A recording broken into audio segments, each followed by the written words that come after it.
You're listening to the Archaeology Podcast Network.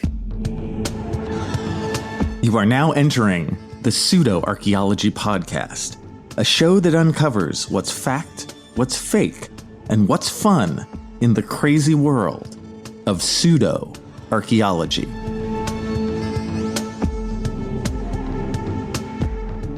Hello and welcome to the Pseudo-Archaeology Podcast, episode 180. I am your host, Dr. Andrew Kinkella, and tonight we are taking on the question, is carbon-14 dating fake? Stay tuned.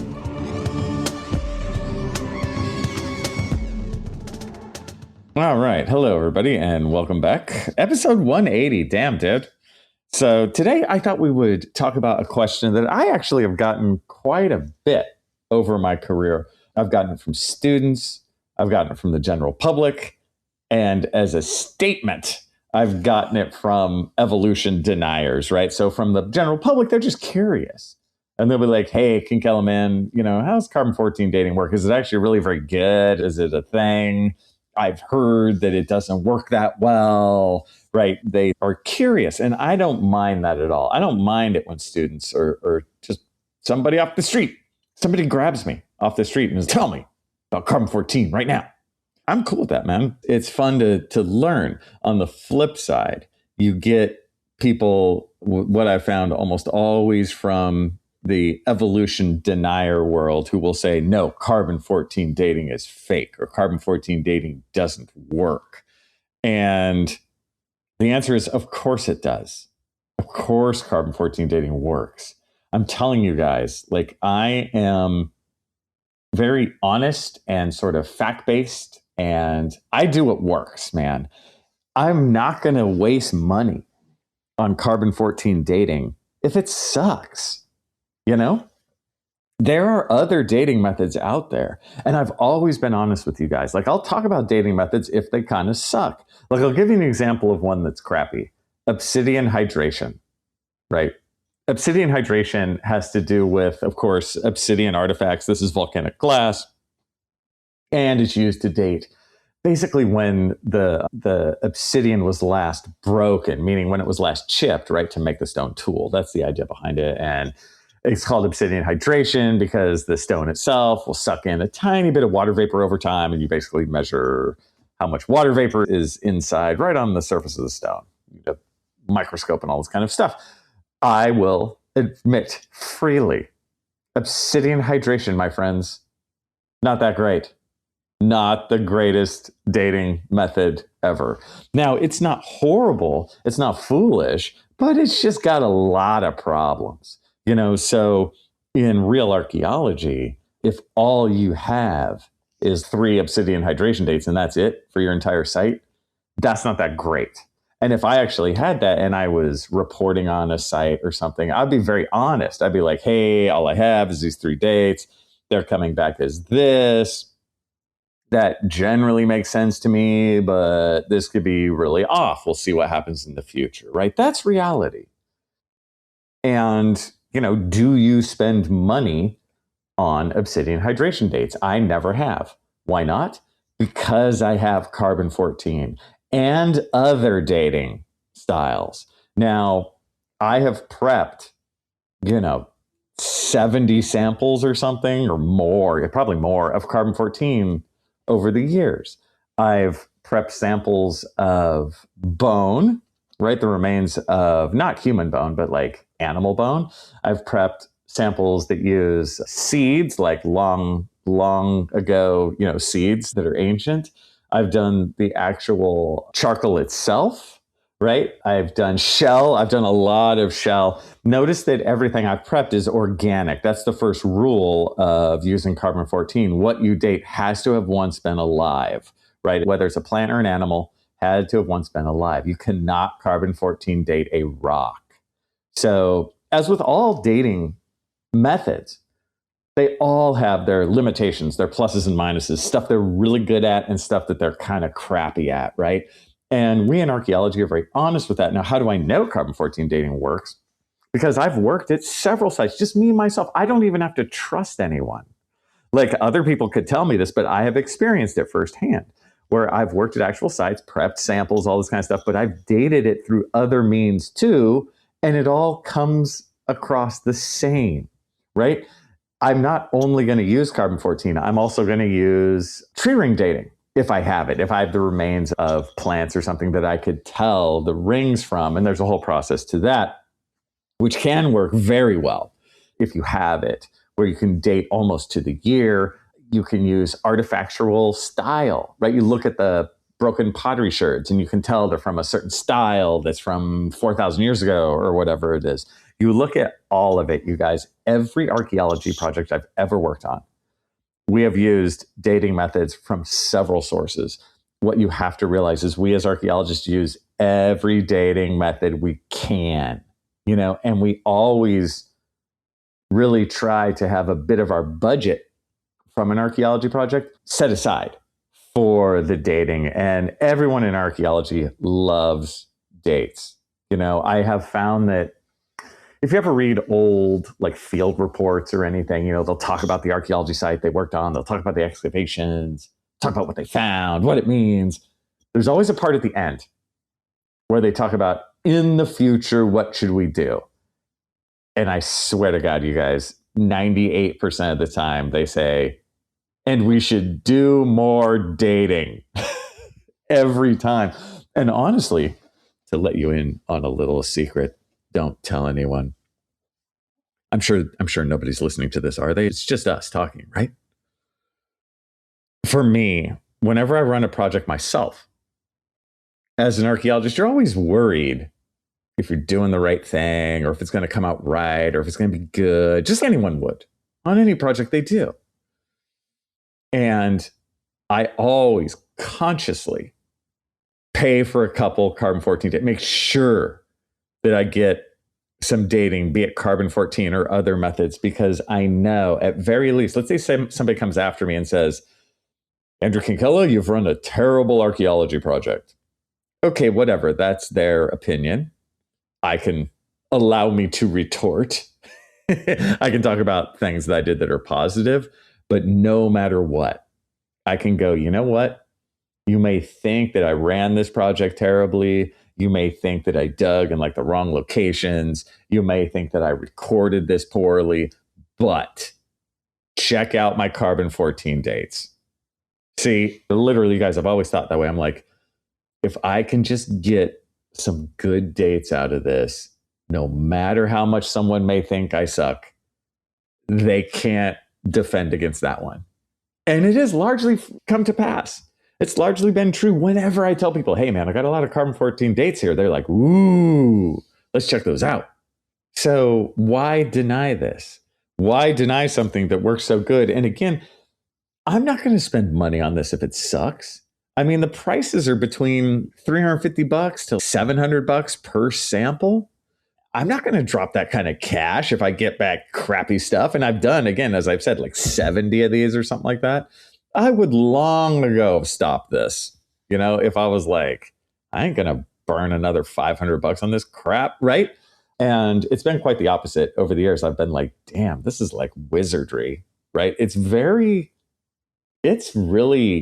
exciting and interesting to prep a sample. And prepping a sample really just means cleaning it off or just sort of making sure that not a ton of people have totally touched it and spit on it and stuff, if that makes sense, that it's been cared for and that you sort of bag it and tag it and record it really carefully.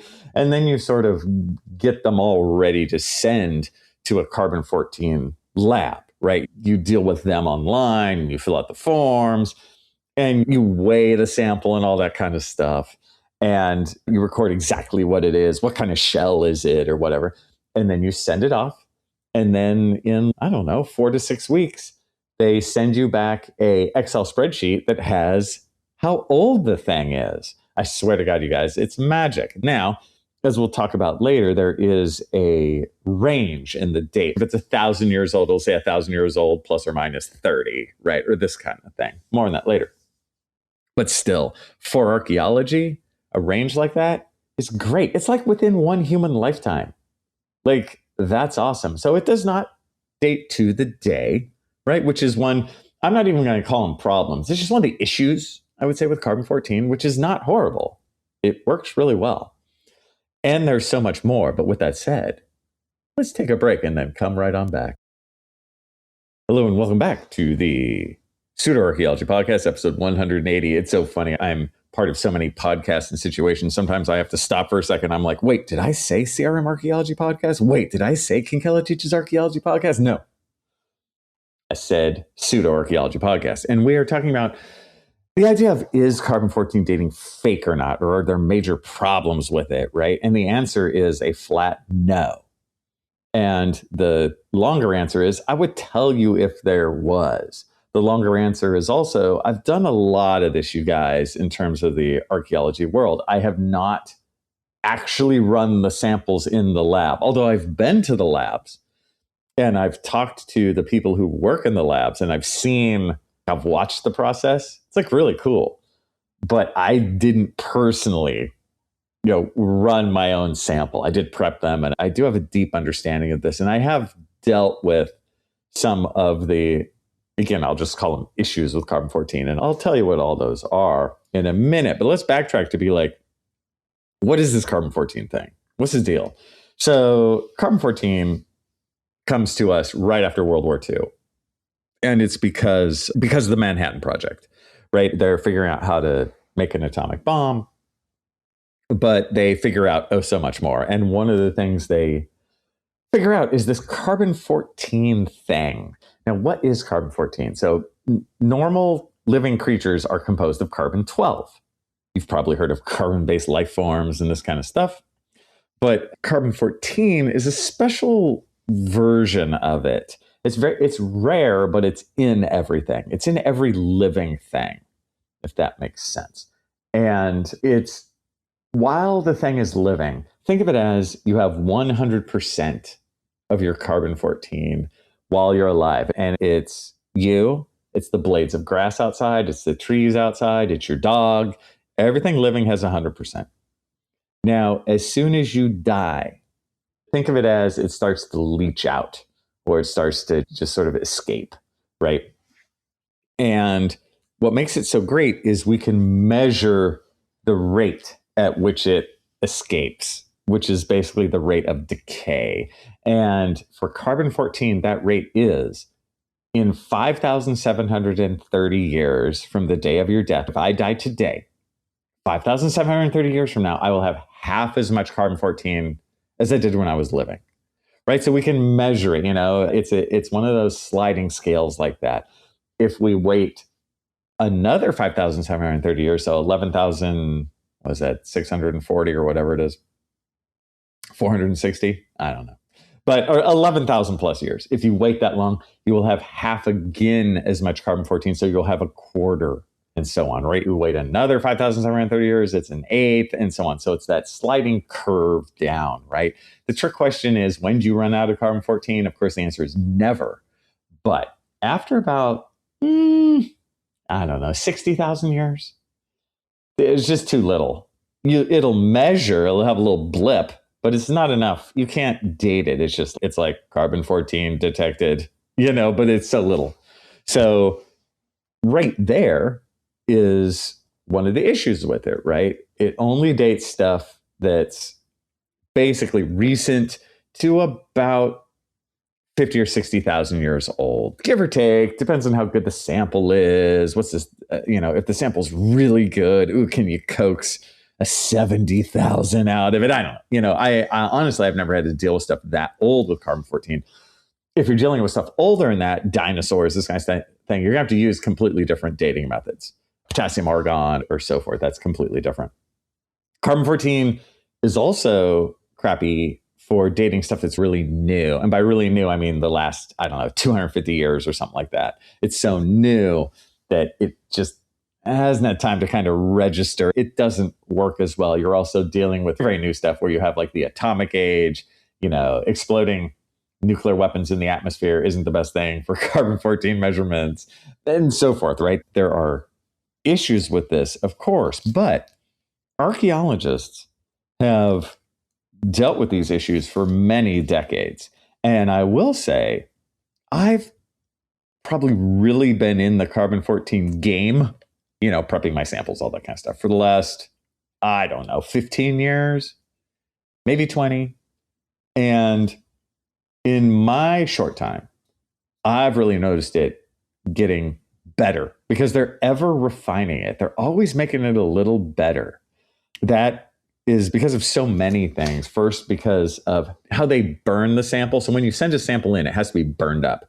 They burn it up to nothing, and they record the carbon-14 that comes out in the burning process. There were two ways. There used to be, and there still is, two ways of doing carbon-14, which was regular, which was sort of called radiocarbon dating, kind of the regular way. And then there's AMS dating, which is a more focused, you get a slightly better date way with AMS, and you can use even a much smaller sample. With original OG radiocarbon dating, your sample had to be about as big as a golf ball of stuff. So if you're dating shell, you're going to have a pile of several shells that you kind of put in a baggie together to prep. AMS, though, you can date like a seed from like a McDonald's hamburger. It's really much smaller, and the dating is a little bit tighter. So in terms of a really great carbon-14 date, I think I've seen something as good as maybe plus or minus 20 years. That's really good. I'll get something back. It'll be like 762 years old, plus or minus 20. That's really great, right? Something bad these days, and maybe you get something back and it says it's 1,500 years old, plus or minus 90. That would be bad in carbon-14 dating world. Now, that date is not bad. It's just there's more width, in its possibilities. Plus or minus 90 just means it could have happened within the span of 180 years. Plus or minus 20 means it happened somewhere in the span of 40 years, right? And these spans are very highly accurate. In the academic science world, they have a 95% accuracy, all of them. So even if I had only one carbon-14 date, and I've actually worked on it, I can think of a site where they had one carbon-14 date that they took in like the late 70s. I wouldn't put all my eggs in that basket.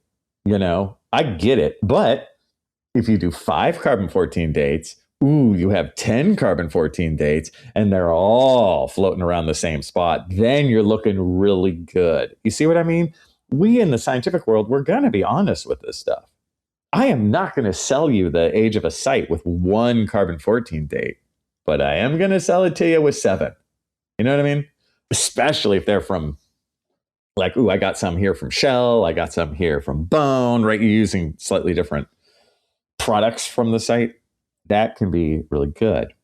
Other issues that are just can be a pain, but you just have to deal with them. So we already know that, okay, it has to be something that's between about 300 years old and like 50 or 60,000 years old, which luckily for us is basically all that modern archaeology deals with, except for super ancient, Homo habilis or something. It has to be organic.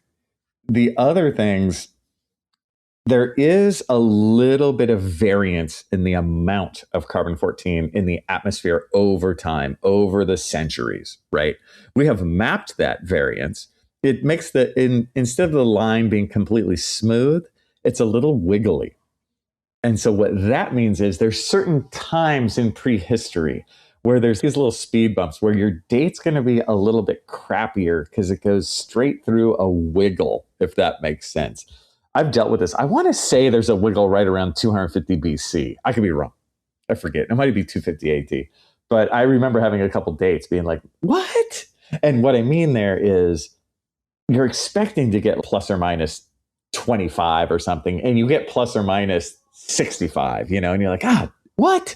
And it's stuff like that, right? So that doesn't make the date wrong. It's just a tick more vague, right, than you wanted. So that's it. So I would call that like the calibration curve. There's always a little bit of a wiggle with the calibration curve. There's also, when you're dealing with marine samples, like shell, which I've done a lot, shell has its own problems because the shellfish, when they were alive, I told you before that all living things suck carbon-14 out of the atmosphere, right? Marine creatures can suck it in a strange, different way because they're under the water and weird stuff like upwelling can happen where there's not as much carbon-14 in it as there are in other places on land, or there can be a little too much. My point is, it adds one extra step of difficulty. So you have to figure this out based on where you're working, and you will know you have to add, it's okay, for every carbon-14 sample I get, I have to add 170 years, or I have to subtract 90 years. It's this extra step for dealing with marine samples. We call it a delta R. I know it gets really wiggly, but like for myself, I think the area of Southern California where I've worked on some of this, the delta R was like, I think it was plus 235 or something like that. So you're supposed to add 235 years to every sample. It's this kind of thing. And so again, it doesn't make carbon-14 wrong. It's just these are little tips and tricks to make it that much better or that much closer. And of course, at the same time, we're going to be using other dating methods. We're going to double check. We're going to make sure. I know many archaeologists who actually prefer stuff like looking at the pottery style changes over the carbon-14 dates, right? And they aren't denying the carbon-14 dates. They'll take them, but they kind of working better with the potsherd styles. And I'm fine with that. I am an equal opportunity employer. I do everything, you guys. Like I have tried every, even if it was something as wiggly as obsidian hydration, I'd be like, try one out just for laughs, and see if it works. This stuff has been checked and checked and checked. Again, a really great check is you can carbon-14 date an ancient piece of a tree that has tree rings in it, where you can use tree ring dating to know the actual date, and then you carbon-14 date it and you see if it matches. And then they do, right? So this stuff has been checked backwards and forwards. It's just a really great system. So as I've said, I tell you, if it wasn't. My last bit on, issues is the idea of contaminated samples always comes up. Oh, but the sample's contaminated. That's what people who hate the date they got use a lot. Oh, the contaminated sample. I was joking with somebody who ran a carbon-14 lab fairly recently, and I was like, hey, man, how many contaminated samples do you see here? And we both had a laugh because the chances of your sample actually being contaminated are really low. I'd tell you if they weren't. The number of contaminated samples, quote unquote, I've ever run is 0, or prepped. In the early days, before I learned more about carbon-14, I thought some of my samples were contaminated. They weren't contaminated. I just didn't like the date I was getting. I was expecting a different date, see? So the problem was not the science, was not the sample. It was a human problem. It was me, right? Having a preconceived notion of what was there and being wrong. So trust your dates. When we return, why do people hate carbon-14 so much? Well, hello and welcome back to the Pseudo-Archaeology Podcast, episode 180. And we have been discussing, is carbon-14 dating fake? Or are there serious problems with it, or it's just not good? And the answer, of course, is no, right? And I've outlined the nitty-gritty of how it works, any limitations it has, which it does, and where it works really well versus not so well, right? Now, who wants carbon-14 to be wrong, right? I think there's basically 2 categories of people that I've seen. Category number 1, and this is the very small category. Category number 1 is real archaeologists and scientists who don't like the date they got, right? Or they don't like the date that somebody else got. This is rare, but I've seen it once or twice in my career where some archaeologist will accuse another archaeologist of their carbon-14 dates not being good for some reason because the dates don't match the narrative they want, the story of the past that they want to say. And luckily, I have seen that science and the scientific mind does win out. So when people bitch and moan about something like this, it usually doesn't last too long. And it's also blown out of proportion. Now, sometimes you can have reasoned arguments about carbon-14 dating. Like I could say something if I see some dates and they look a little wrong to me. I could say, did you use a correct delta R for your marine sample? As we learned in the previous segment, right? Did you forget to add the 235 years, right? It's that kind of stuff. Now, those arguments, they're not even arguments so much. They're just points to be taken. There's nothing wrong with that, right? That's how science works. And we talk it out. That's fine. I welcome people look at my carbon-14 dates and be like, hey, did you consider this, right? I'm always refining them. I'm always hoping, to get it to be that much better. But my point is, on the grand scale, we all agree. It's just in archaeology where we might be arguing a little about the plus or minus a few hundred years here or there or something. So that's the lesser one. But I do want to point it out, just to be honest. The larger one, by far, is people who are not scientists getting really pissed at the scientific dates because it destroys the false story they're trying to tell.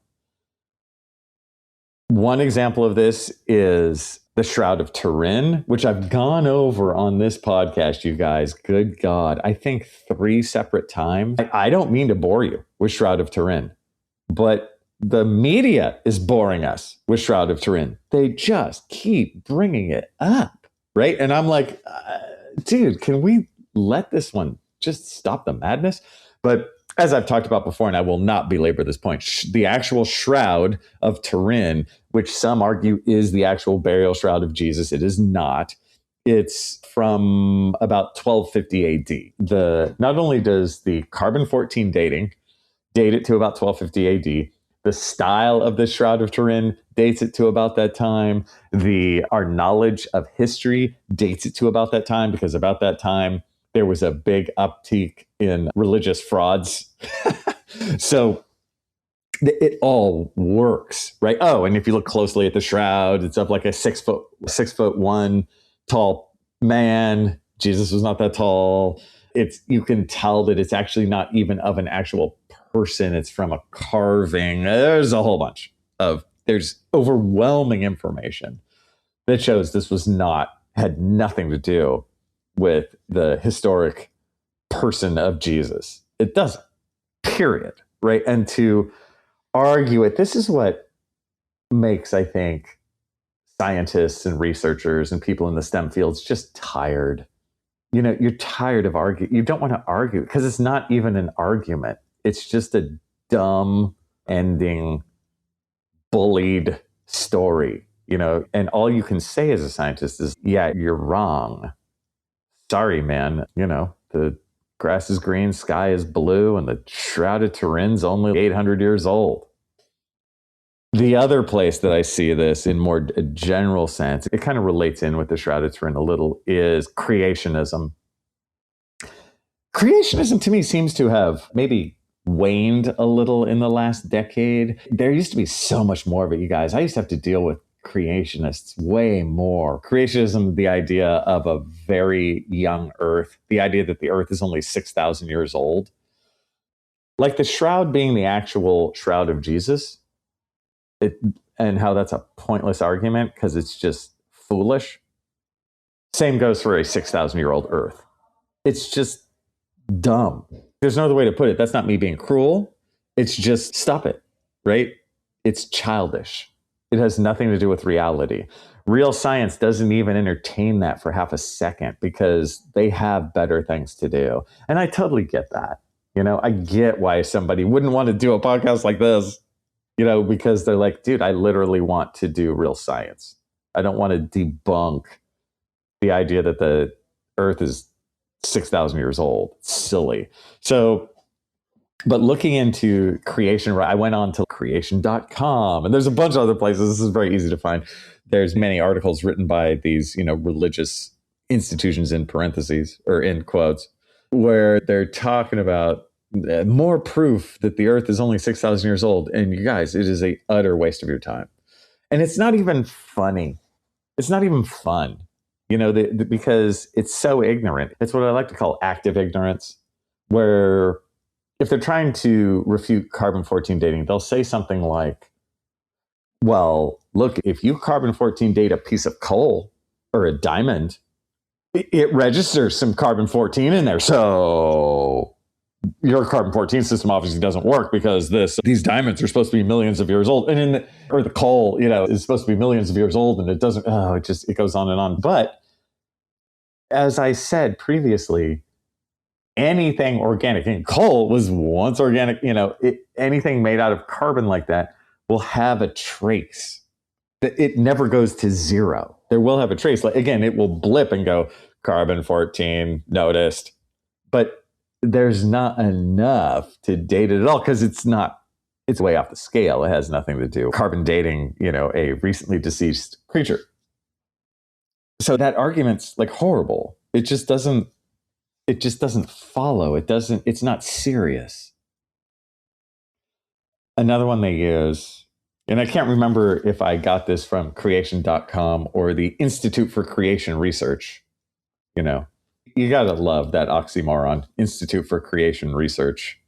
That the Great Flood, when the Great Flood came, it doused a lot of plants and animals, therefore, I want to say taking out carbon from the atmosphere. You see, you guys, these arguments are so stupid.